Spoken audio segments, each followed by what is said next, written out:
So welcome to the almost last presentation for today. As Danut already introduced, how to get clean EEG, mainly EEG, but the principles also apply to ECOG with Oscar. So the presentation will be divided in 3 parts. So first I will talk a little bit about the principles, motivation, and kind of what Oscars we have. And then we will do a live demo with Sebastian, who's sitting next to me. And I will finish with performance validation we have just recently finished and which will be published soon. So yeah, I guess you all know Oscar, or most of you know Oscar already because it has been around for a while. So it's used to clean artifacts in EEG. So here we are. So before we go into details, let me briefly recap what we have to deal with. So there is a nice way of describing EEG and mainly also ECOG artifacts in this kind of matrix. So categorizing them into physiological, non-physiological artifacts or electrical artifacts, and also into transient and permanent artifacts. So the most prominent one probably is muscle artifacts. So this is EMG, which happens when you are activating a muscle whose activity is captured by an electrode. So this happens quite frequently if you're having a paradigm where you're moving around or where you're especially moving facial muscles. And EMG is a very nasty artifact because it's covering almost the complete frequency range of EEG, and it has very high amplitude. So it's very difficult to remove it, and if it's there, you can basically throw away the EEG recording. So that's one reason why you should really avoid it by all means, and especially do EEG recordings sitting very still and very concentrated, and yeah, focusing on the fact that nothing is moving. Another artifact which also happens to be in EEG is our ocular artifacts. So this is when you move your eyes. So they are categorized as some kind of slow waves in the EEG with rather large amplitudes, and they're mainly happening in the frontal electrodes, but rather frequent if you have to follow something, if you have to watch something. Yeah, and also if you blink your eyes, it also happens that you have the famous blinking artifacts in your data. A nice example for permanent artifacts which have physiological origins are cardiac artifacts, which is essentially your heartbeat. So yeah, it's permanent. It happens all the time unless your heart stops beating. You will see roughly every second a bump in your EEG signal if your electrode is located near a blood vessel, which transports the blood. So yeah, usually you can nicely mitigate those artifacts when you're placing the electrodes somewhere else where you don't capture any blood flow underneath. Now let's go to the electrical artifacts. A very typical one is cable movement, especially when you're recording with passive electrodes that have high impedance, and the cables are very sensitive and capture every movement, basically. It happens that when you move your head a little bit too much and the cables kind of touch each other, or if someone is voluntarily or involuntarily also touching your cap while you're doing an experiment, or even if you are recording with dry electrodes and someone is just moving near the electrodes, somewhere here, you will also see this as artifacts. So depending on what exact cable movement artifact it is, usually it also has very high amplitude and very steep transients, so it spreads over the whole frequency range. And usually, if you don't have any good method to remove it, you can just throw the EEG away.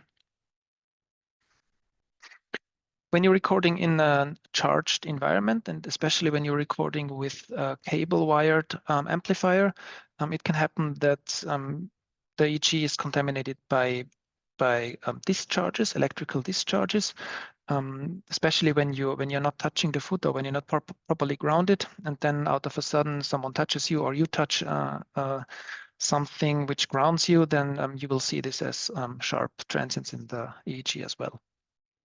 So just avoid such settings. Not so well known, but also very prominent when you're conducting certain experiments are stimulation artifacts. So I believe we have already seen some TMS experiments here at Spring School, and maybe there will be even more stimulation-related talks. You will see, if you have a look at the data, you will see that any kind of stimulation, be it electrical or magnetic, will have a huge effect on the data. So there are lots of efforts have gone into artifact removal for TMS, for example, where we happen to have also a very nice and reliable method to remove the artifacts happening from TMS stimulation pulses. But yeah, you should really be aware that if you're injecting any kind of energy into the vicinity of an electrode recording biosignals, you will see this definitely in the data. And last but not least, there is line noise interference, very prominent and widely known because it's just everywhere. Depending on where you are located, it's 50 hertz or 60 hertz, and it's just a sinusoid plus all its harmonics. But luckily, when you have a good recording setup, you will see those line noise interference as spectral peaks, and it's kind of easy to notch them out. So it's a rather easy artifact in terms of removing it. Yeah, well, this is actually the last one. It's also important to mention that if you are a patient suffering from a neurological disease, for example, epilepsy, also you have kind of pathological activity in your brain signals. So especially epilepsy patients, they have, even though you would not notice it in the interaction with the patients, they kind of exhibit a pathological activity in their brain waves. So that could be spikes, for example. So it's just some high amplitude or rather high amplitude fluctuations in the data, which just stem from the brain. So it's a brain signal, but it's something which is not standard or not normal EEG. So that's also very important to mention. Good. So having wrapped this up all together, let us focus on how to remove those artifacts. So in a perfect world where we can wish for the perfect artifact removal tool, I have identified 7 points on a wish list, which I would like to discuss briefly because it very nicely motivates what we want to achieve with OSCAR.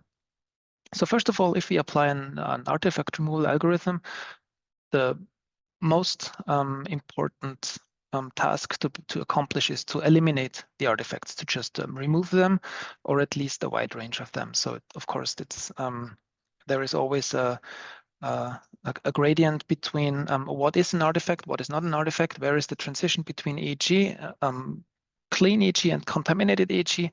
But basically, when an artifact is obvious in a way that it disturbs the analysis or the downstream processing, then of course that should be eliminated. So following up on that, it should not be only eliminated, but also the source signal, the brain signal, importantly, must not be destroyed. So it's easy to eliminate an artifact, but it's also very easy to eliminate the underlying brain activity in the data. So this is why it's essential to preserve or to even recover brain activity in the EEG data. That would be, of course, the pure time course, so the actual underlying truth, what is produced by the brain and then overlain by the artifacts. But it could also be a derived metric like power in frequency bands, which is also a very common biomarker, or some attention-related responses like the P300 or something else, right? And putting this on a even higher abstraction level, an artifact removal tool should also preserve and recover BCI performance. So of course, this is based on the EEG signal, but it might happen that it's you will get a reasonably good brain activity recovery, but in aspects which are not so relevant to the BCI performance. So might be that band power is well preserved, but your P300 wave is not. So especially like mentioning the most important or most common BCI paradigms like P300, ERP based paradigms like spelling or something, or motor imagery. So all that should be better after such an artifact removal is applied. Fourth, very important, such an algorithm really has to provide some feedback to the user, because otherwise you don't know what's happening under the hood. Especially when you're mounting a cap and you think, well, this tool is doing everything without my contribution, then definitely you will end up in a recording you cannot use. So, for example, the algorithm should provide you feedback whether at least in the beginning you have stable EEG signals, because that's really one basic criterion if you want to do an EEG measurement. Of course, during the EEG measurement, artifacts can happen, but in the beginning, the artifact must be good. The EEG must be good. So that would be one very important feedback from the algorithm. And also during artifact correction, you need feedback whether a signal segment is okay and has not been touched, or if a signal segment has been corrected, because this gives you an idea how bad your recording actually is, because correcting an artifact is good if it's possible, but even better is to record plain and good clean EEG in the first place.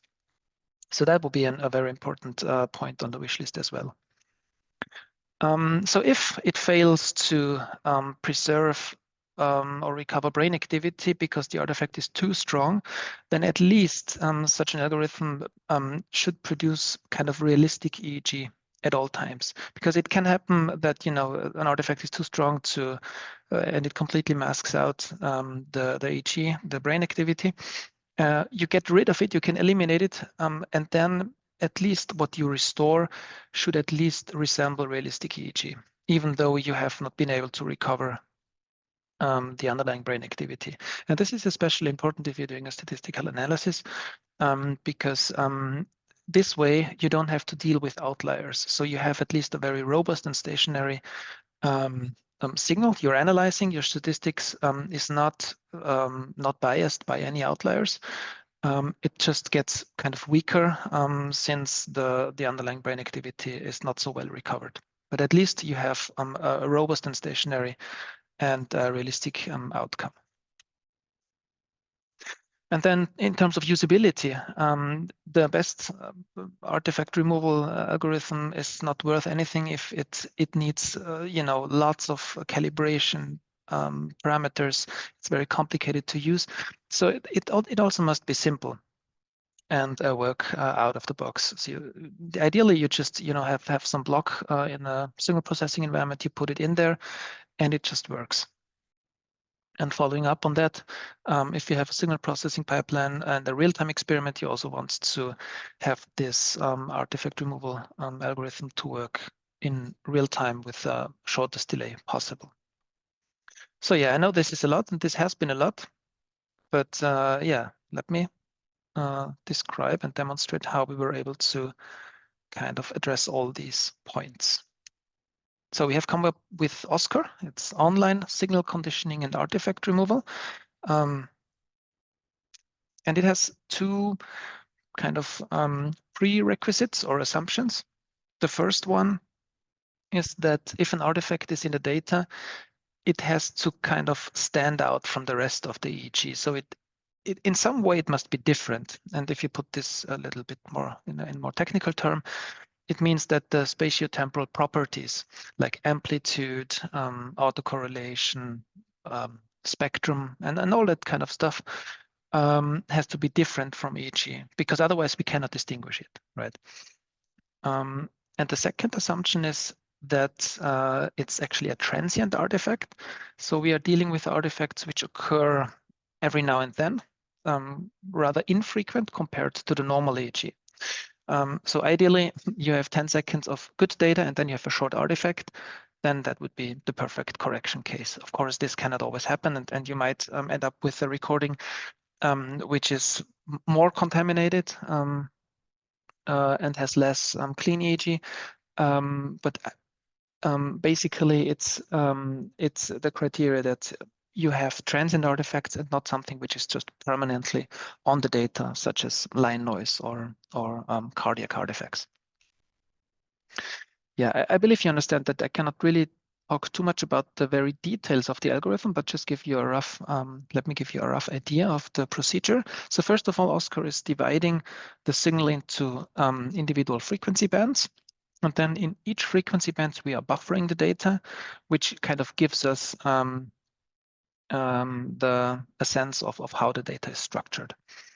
And then based on this, on the analysis of the buffer, we're performing a spatiotemporal whitening. So we are removing all the spatial and the temporal dependencies of the sample, so to speak, which like transforms the data into a very nicely whitened space. And in this whitened space, we can then perform our signal conditioning and artifact removal procedures. So this eliminates the artifact, separates artifacts from the like bad data from the good data, and we can remove the artifacts, and then we just have to process the signals back. So we have to do the inverse whitening, we have to unbuffer the data, and then we have to aggregate the frequency bands again to obtain the final EEG, just without artifacts. So the three highlights of this procedure are that it's unsupervised. So that means we don't need any reference channel, for example, an EMG recording from muscles or an EOG recording from the eye movement. So we don't need anything. We just have plain EEG, and that's what we use for our processing. Next, it's adaptive. So it just learns from the data and is performing the artifact removal based on the characteristics of the data. So no calibration is required. And likewise, no user input is required. So all this parameterization, all these updates, they're done in a way such that you essentially only have to start Oscar and then it processes the data. Everything else is either preset. So we have, of course, we have some parameters, but they can be used for all the kinds of recordings you have. Or it's just not necessary because it's adaptively estimated within the processing chain. Good. So one Oscar is not enough, apparently. And I mean, this was also a learning we had, that there is not one size fits it all, especially when it comes to real-time constraints and offline possibilities, so to speak. So when we are talking about real time and minimum delay processing, we have Oscar Live. So this is a block you can use, for example, in g.tec, but also in the Unicorn recorder. However, the one in the Unicorn recorder is a bit outdated. So if you have the chance, of course, use the Oscar block in g.tec. This is really dedicated to do real-time artifact correction. So it has a delay. We have been able to make it as short as 250 milliseconds. So if you put on top some necessary HYSYS processing blocks, you will end up with roughly 280, I think, milliseconds delay, but that's it. And to fulfill the real-time requirements, we had to get the band limit a little bit down. So we are downsampling. And in the end, we have a frequency band limit of 30 hertz. And we are able to process up to 64 channels in real time. So the goal of using Oscar Live is to really reconstruct the underlying brain signal by removing the artifacts. So when we relax the real-time constraints a little bit, we arrive at Oscar Pro. So this is now a tool which allows you to remove artifacts in post, so offline. It's available in GBS Analyze. And the good thing is that you don't have any frequency band limit or any channel limit, so you can just apply it to the data as is. And it follows the same goal as Oscar Live. So it really tries to optimize source signal reconstruction. So the reason why I'm mentioning source signal reconstruction is because Oscar Live and Oscar Pro don't have any additional data about task activity or stimulation, time point or something. But if we use Oscar in a BCI context, we can also use additional data, for example, from stimuli and from overall,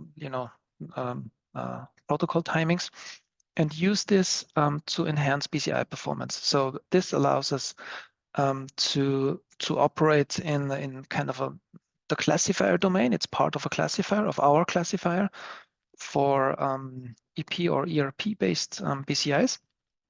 And the goal of Oscar BCI is to optimize BCI performance. So you won't get out, so you won't get any EEG signal out of it. You will just get BCI classification responses from it. And Oscar BCI is already implemented in a couple of our EP or ERP-based BCI classifiers. For example, the ones Martin Walkshofer has been demonstrated with the unicorn quite a few times. Good. Now that much about talking and slides. So we have Sebastian kind of prepared for some impressions using Oscar Live. I also do have some videos, but I will only show the videos if the live demo won't work.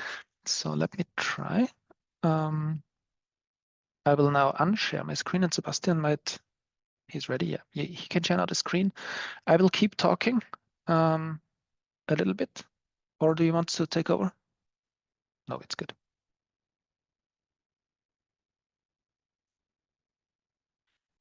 Yes, so this is the screen shared by Sebastian. You can see a Simulink model.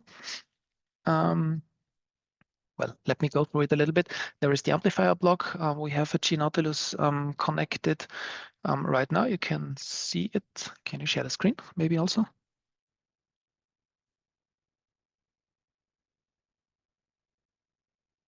Yes, here he is. You can see a G.Nautilus mounted on his head. We also have down there, just below the amplifier block, we have the paradigm presenter block. So we will do a couple of paradigms now. And then both signals go into the Oscar block, which you see here. Also the trigger signal goes into the Oscar Live block, not because the trigger information is used, but it just delays the trigger signal according to the delay of the Oscar block to make sure the output is also synchronized and consistent. And then we have actually only a couple of scopes. We have a scope which shows you the raw data here. If you can see the mouse cursor, we have a scope which shows the cleaned data down there. And I think we also have the EP scope right down there, and even another EP scope. No, it's the only one, which then shows the EPs and the ERPs of the experiment we are going to conduct. So yes, I think we will start with the resting state paradigm, right? So I will now go 3, 4, 5 steps over to Sebastian's laptop, and hopefully you can see me right here. Good. And I will describe what I can see. Aha, so this is the screen. Over there, we have already nicely arranged the view. Yes, we can see that. So we have 2 scopes in the top. The left one is the raw, showing the raw signals. The right scope is showing the clean signals. So you can directly compare left versus right. So as we will record, left will be contaminated by artifacts, and the right one will show the cleaned data. And if there are no artifacts, right and left must be identical. I think, well, and then for the next, right now we are doing a free run, but then we will see also in the bottom left, we will see the visual stimuli Sebastian will focus on. And in the bottom right, we will see the ERPs he will hopefully generate if the whole screen sharing setting is working. It's always kind of a gamble, but let's try. Good, ready to start?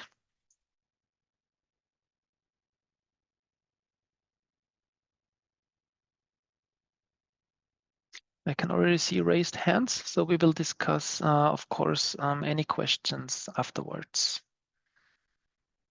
So yeah, I think we have a bandpass running from 0.5 to 30 Hertz. Yes, so that's why you see such nice EEG. You can see right now we have clean EEG data. Maybe you can close your eyes now. Let me see if we can see some alpha. Yes, so you can see alpha waves, and you can see that they are passing through Oscar nicely. So let me just, introduce some artifacts. Oh, here's still the eyes closed. So you can see that the alpha persists, although we have artifacts, right? So this is very important, that we don't mess up the brain signal, and alpha is a very important brain signal. So when we have alpha waves, they must of course sustain the artifact correction. So this is very nice. Yeah, then you can maybe introduce yourself some typical artifacts like eye blinking. You can see the frontal lobes here, they exhibit very strong eye blinking artifacts, and the right scope, it's perfectly clean. Maybe you can clench your teeth. Yes. Great, so I can hear it. Maybe we can also try, I don't want to be too rude, but maybe I can just touch the head just to give you an impression how fast or how low, how short the delay actually is. So I will just put up his face. So you can see it's yeah, 250 to 280 milliseconds, right? So that seems to work pretty well. Anything else you want to do? Shake your head. Shaking the head, you can see. And also up there, maybe some ocular artifacts, moving the eyes. Yeah. Also nicely removed. So yeah, I would say that demo was pretty much successful. Should we move over to the next experiment? So Sebastian has prepared visual evoked potentials paradigm. So he's on the other screen, he's loading now the checkerboard paradigm. So this will show alternating checkerboards on the computer monitor. So let's do a clean recording for now. Let's start with, yeah, just go ahead.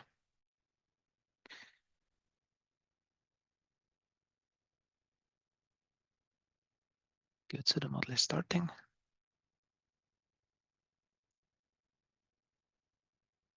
I will stay silent for the next 1 or 2 minutes, such that Sebastian can concentrate. So make sure to watch the bottom right EP scope. Hopefully we will have some nice EPs coming up.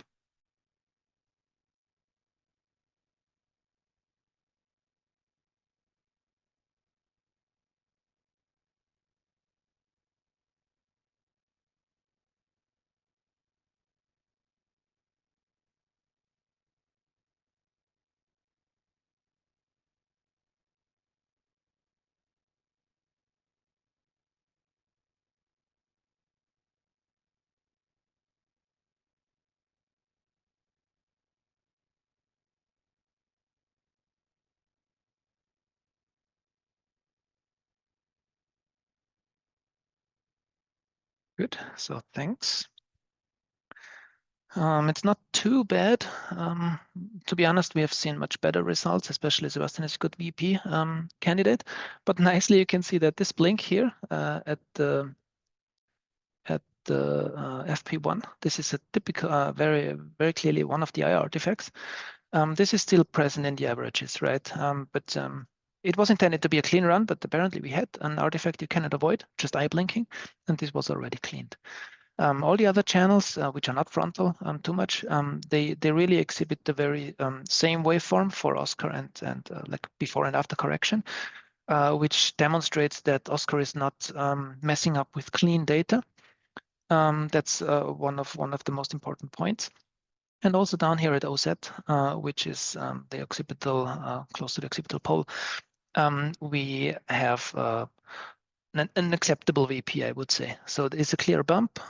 You see this, the scale is plus minus 10 microvolts, which would amount to, I would say, 5 microvolts. So that's pretty much acceptable for this 2-screen and screen sharing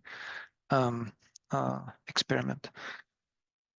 So yeah, let's start again, and I will kind of disturb the recording a little bit. And also Sebastian can introduce some artifacts to his liking. Let's see. So most importantly, the EP at OZ should sustain the artifacts.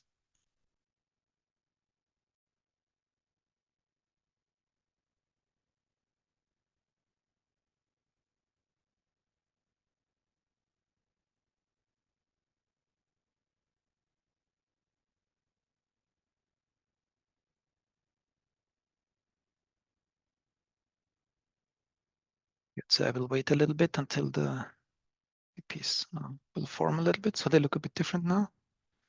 But yeah, oops, just touched the cable. Oops. You can see that it completely messed up. Oops. Maybe you can clench your teeth. Blink your eyes.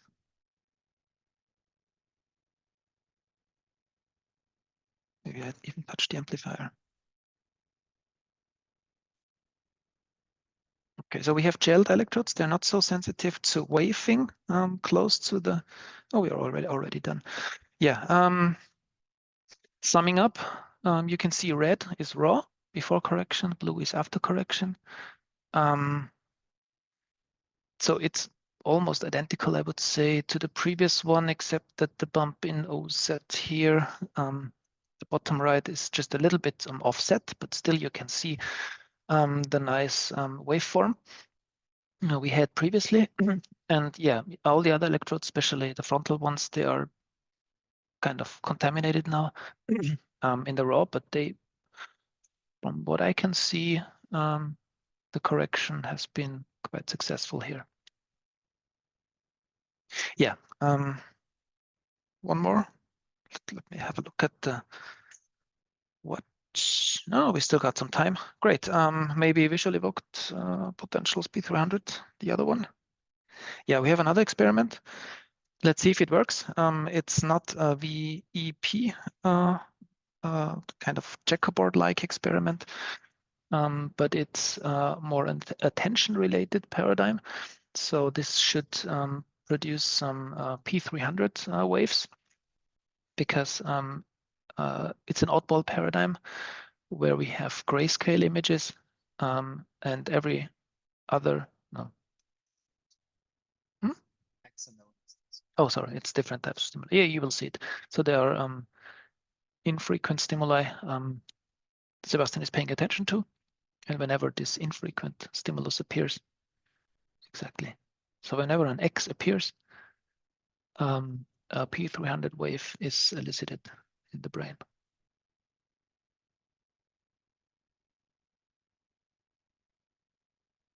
So let's see if that works.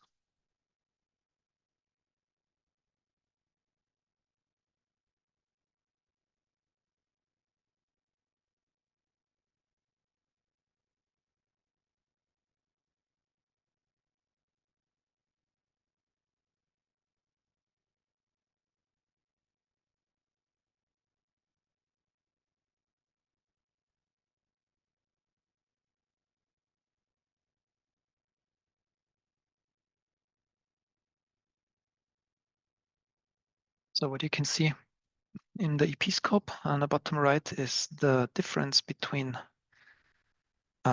targets, which is his response to the X symbol, minus non-targets, which is his response to the O symbols, right?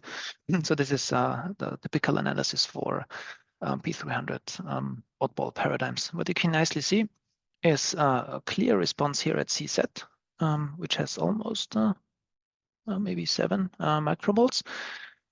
It's quite pronounced at 300 milliseconds.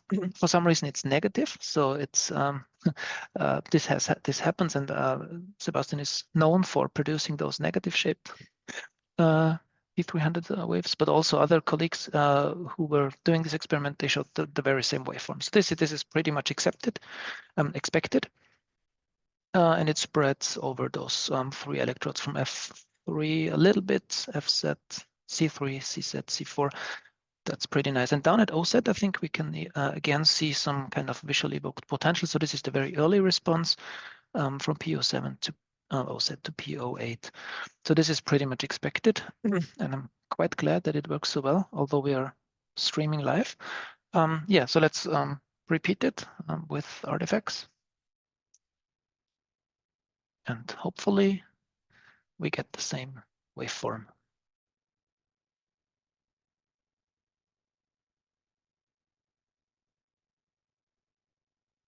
So Sebastian, you can, I will not touch you now, but you can maybe do some casual movements, because this is much more the use case.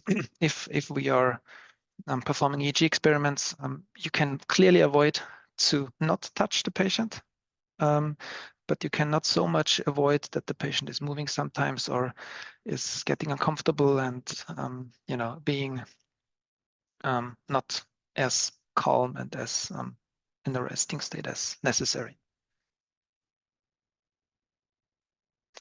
So of course, it's always also important to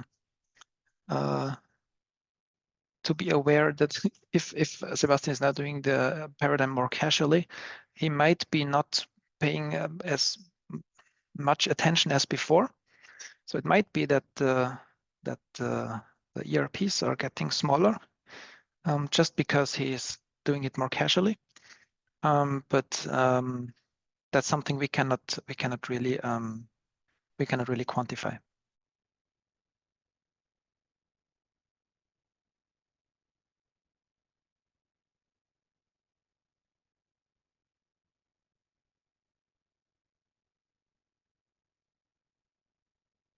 Mm-hmm.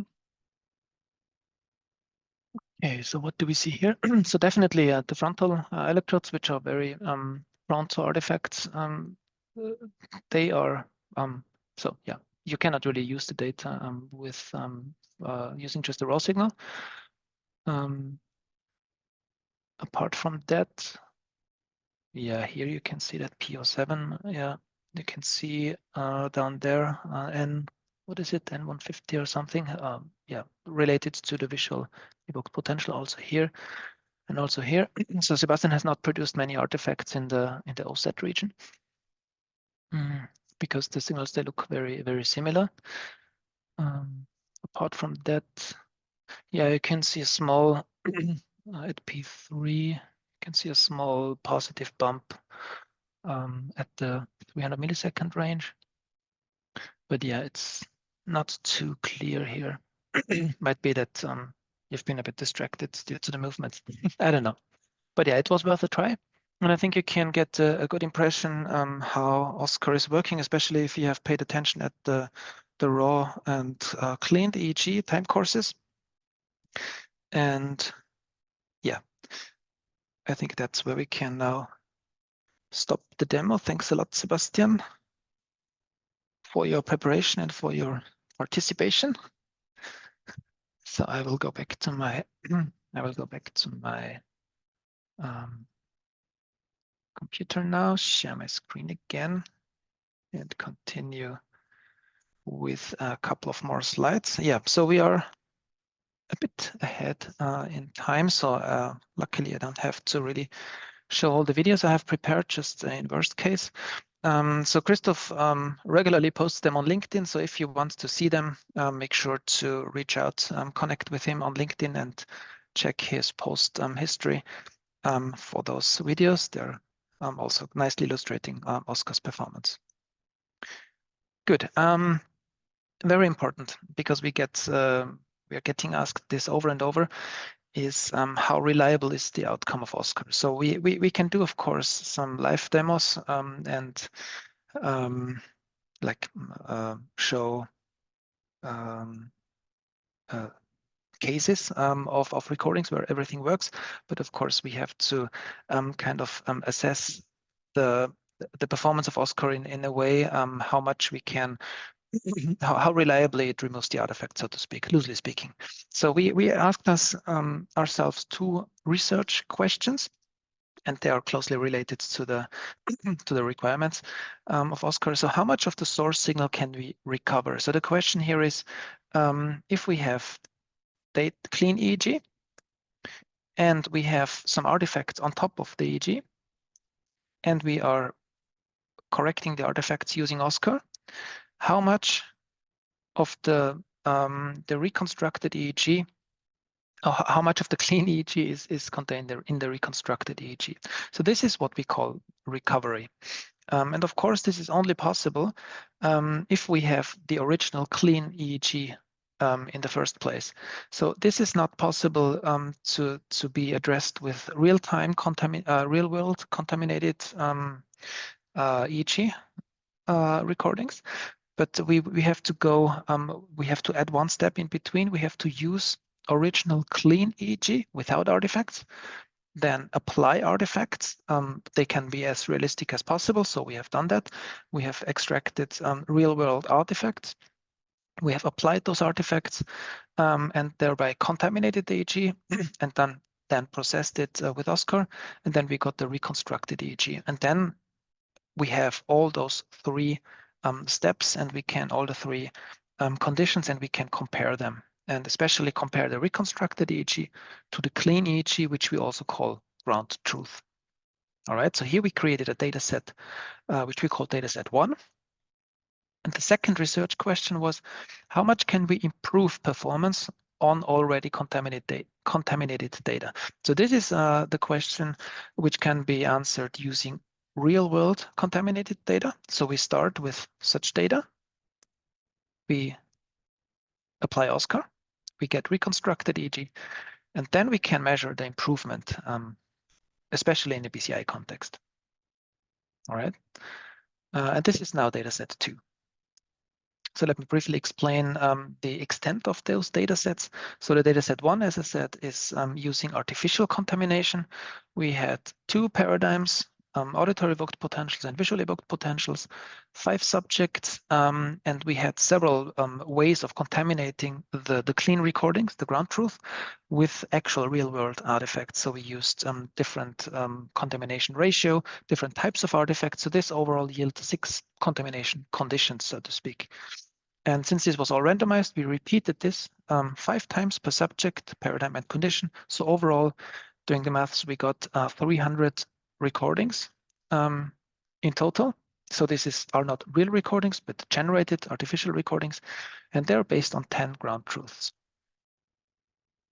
Dataset 2 again featured the very same paradigms, auditory evoked potentials and visually evoked potentials, 5 subjects and 3 different artifact conditions. So we had a clean setting, we had a casual recording setting, as Sebastian was demonstrating it just a couple of minutes ago, and we had the kind of very strong artifact conditions, condition using cable artifacts and stuff like this.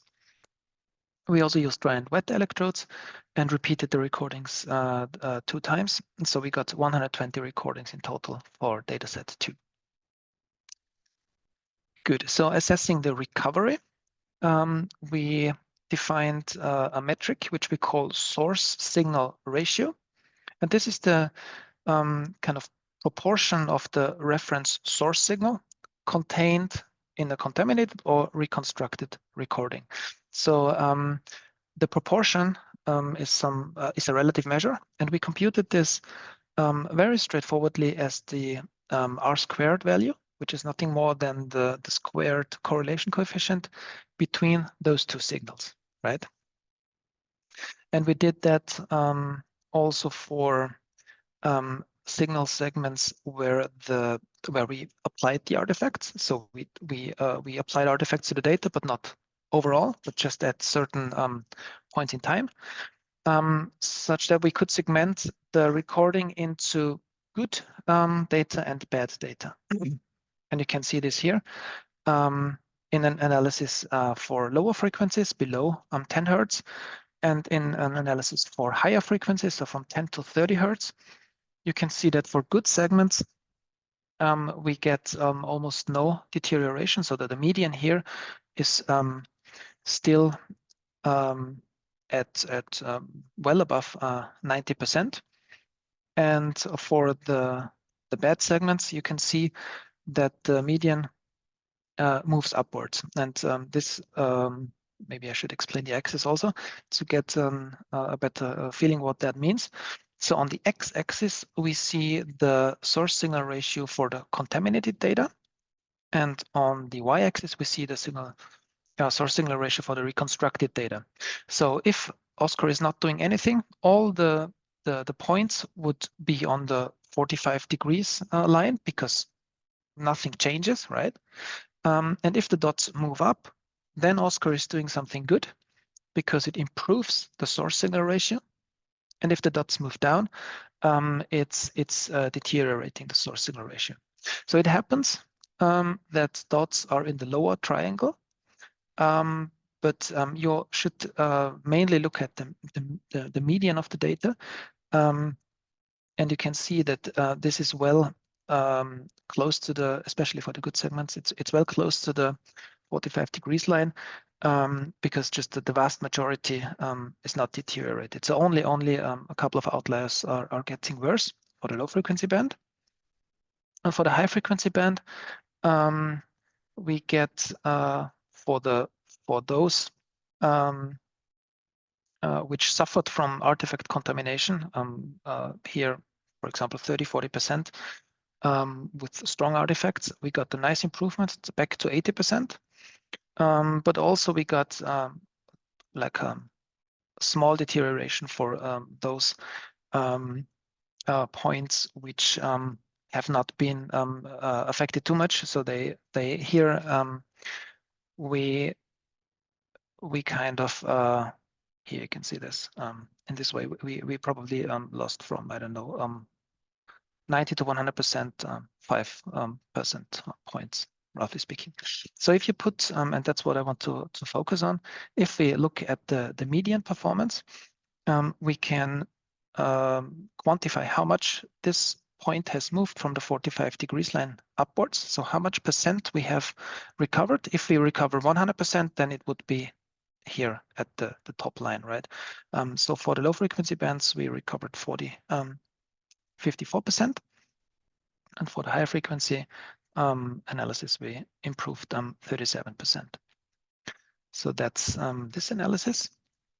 And then coming to BCI performance, we can analyze it in a very similar fashion. Again, showing it in an XY axis scheme, where on the x-axis we have the initial performance loss due to the applied artifacts. So how much BCI performance did we lose just by applying the artifacts? And on the y-axis, we see the remaining performance loss. So where is the performance compared to the reference after we cleaned the data? So again, the 45-degree line would indicate that the performance does not change. Everything above is good, everything below is bad. Exactly. Yeah, so it's a bit pixelated, this image, but I think you get the idea. So initially, we had a performance loss of 23%, and the remaining performance loss is only 6%. So this is the dot which kind of moved from here to here. And this means that we have roughly 75% of the original BCI performance restored. So this is all about dataset 1, because we can compare all our results to the ground truth, so our perfect ideal performance without any artifacts. And now let's go to the improvement, where we can still use dataset 1, but we just do not use the clean ground truth recording for our analysis. So here we just compute the BCI accuracy, the BCI performance for the original contaminated data, and we compute the BCI performance after applying Oscar. And again, upper triangle would be good and lower triangle would be not so good. And we kind of defined a margin of plus minus 5%, which would indicate kind of similar performance. And if we quantify this, we can say that similar or better performance, if we just count the dots and compute the ratio, is obtained in 95% of all recordings. And the grand average improvement, if you put the average here, compute it, would be 17%. So if you apply Oscar on our dataset 1, the grand average improvement would be 17% in the BCI performance. So it's great that exactly this analysis we can do now also for dataset 2.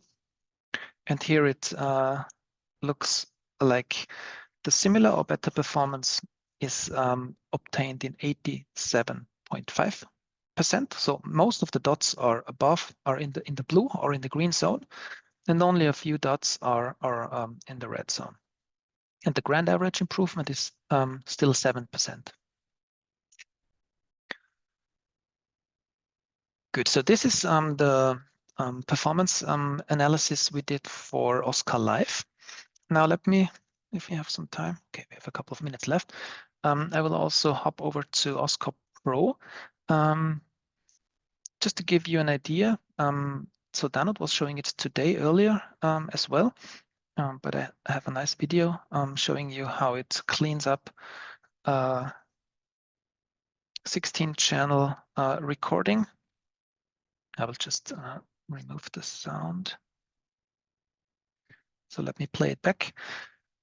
Yeah, this is actually a severely contaminated dataset with large artifacts. And you load this into GBS Analyze.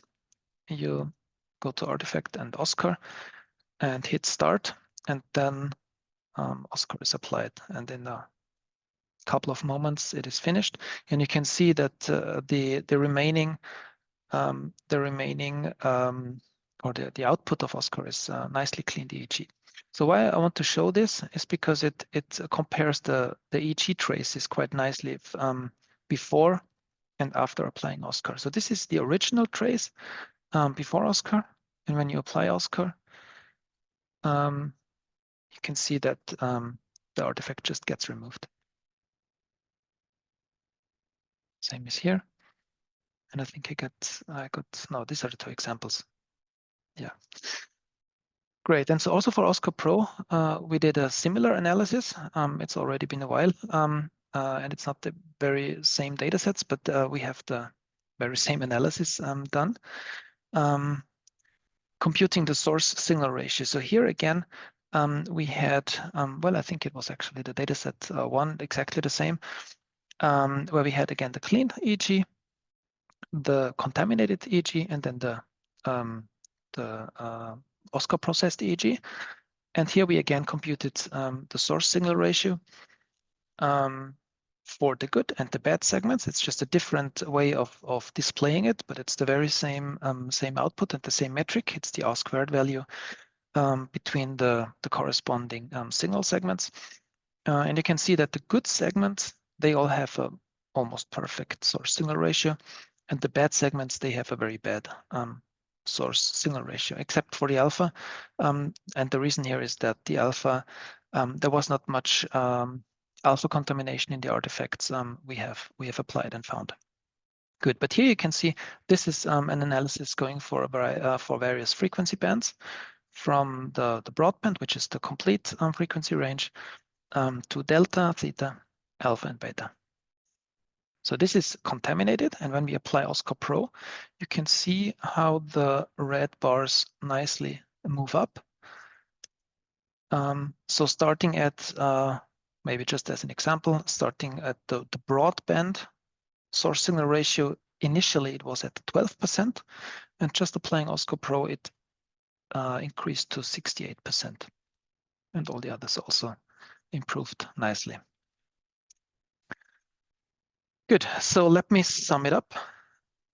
And let me get back to the wish list I started my talk with, and going through the points. So the first one, eliminating all artifacts. I think we have seen that both Oscar Pro and Oscar Live, they just eliminate the artifacts. And up to a certain extent, and the extent is one we actually quite happy with, they preserve and recover the brain activity, especially the source signal ratio. And also, when we're doing a BCI experiment, for example, a visual evoked potential experiment, we see that the the evoked potentials and the event-related potentials, they really stand very robustly after OSCAR is applied. So we have not talked too much about it, but OSCAR also provides feedback. So usually you can use the Simulink block Sebastian was using. You can use an output of the OSCAR Simulink block to have an identifier of the whenever an artifact has been corrected and how large this artifact was. So we call this artifact ratio. So we have this signal feedback, which this is also quite useful. And also in OSCAR Pro, you can enable it to mark the segments where an artifact has been corrected. Good, and I think we have seen that no matter what happens, and no matter how much actually the brain activity has been recovered, the output is realistic EEG at all times. So I've never seen any glitch in the data unless you're kind of violating the experimental constraints you have. So one constraint would be, for example, that you start with a clean recording. So this is essential for actually any kind of EEG experiment. Good. So we didn't do anything like calibration. We did not need any configuration. So we just put the OSCAR block into the Simulink model, and it basically worked out of the box. And also in GBase Analyze, you can just hit artifact and OSCAR, and it just processes the data. All right, and OSCAR Live, I think we can say that with 250 to 280 milliseconds, we can consider it a real-time algorithm. Of course, it shifts the data a little bit, it delays it a little bit, but that's of course unavoidable, and still a kind of a small value, so to speak. All right, then I'm done with my talk for today about OSCAR. I'm pretty Thank sure you very you much, have some questions. Johannes and Sebastian, for the nice demo. You have seen they're both signal processing experts by far. Whatever is here for signal processing, these guys get it because they get it done in a very nice way. Sonic is asking, can you explain spatiotemporal whitening and inverse whitening? Yeah, so whitening means that you are removing dependencies between signals or signal samples. So for example, if you have a slow wave, a sinusoid or something, you can see that samples on this slow wave, they are kind of correlated, they have mutual information, and they are dependent on each other. So whitening means that it's a transform which removes this dependency, and you can do this in time. And you can do this in a spatial manner. So in a spatial manner, it's probably a bit more intuitive, because when you think of two channels with highly correlated signals and you plot this on an XY plane, you would see that they are kind of near the 45 degree line, and you can just undistort this narrow distribution and make it a white distribution. And white means that it's uniform. There is no direction of this distribution, so to speak. So this is a very common transform in all kinds of signal processing domains, and it's very useful to remove dependencies between samples, which are masking out any of the underlying information you want to extract. We have heard a couple of times about common spatial patterns. The trick is actually also the whitening of the algorithm so that it works so nice. How do you automatically detect all these different types of artifacts, and how do you reconstruct it? So due to this whitening procedure, we get an extremely robust statistics of the normal and good EEG and the artifacts. And that's also why it is very important that artifacts are not all over the place, because this would kind of bias our statistics. It's very important that the artifacts are, or at least we have always good portions of EEG. And having done all this whitening, we can just do a very, very simple, it's basically a PCA projection, and using this with a certain threshold of the signal values, it's very robust because all the artifacts, they get extremely high values, and we can just remove them, just set them to 0, those components, and then transform back, and then we get the remaining signals, the signal, and this is essentially the EEG without artifacts. But even better, of course, is to avoid artifacts by designing good headsets and EEG electrodes. So weight is a key issue. By making the system lighter, you just don't get artifacts, which is, of course, very important. Amir Pasha wants to know which kind of transformation does Oscar use? Fourier, wavelet, set, whatever? Mainly linear algebra. So we are using a frequency decomposition. So this is a frequency transformation, and then using the individual frequency bands, we are just putting everything into a buffer, and the buffer is nothing more than a matrix. And based on this matrix, we can use all kinds of metrics and linear algebra transformation, so that there is no magic behind if you're knowing what to do. How do you compare to independent component analysis in performance? It's a different approach. Independent component analysis is usually supervised. You have to manually select the components, or usually if you have a threshold, you will select it, and then you remove the components. So we did not consider ICA for a direct comparison because it's just a different approach to it. There is, as far as I know, no actual real-time ICA artifact removal tool, but we did compare it to ASR, artifact subspace reduction or removal. And here we did not show it today because we didn't want to put too much data into the slides, but I think the previous years I showed it, that we kind of outperform ASR in the most relevant aspects. So that's kind of, if we talk about competition, we would compete mostly against ASR. So this was very nice. Martin, is also a great session today. Thank you very much, guys, for the nice demo. Very impressive. Very welcome.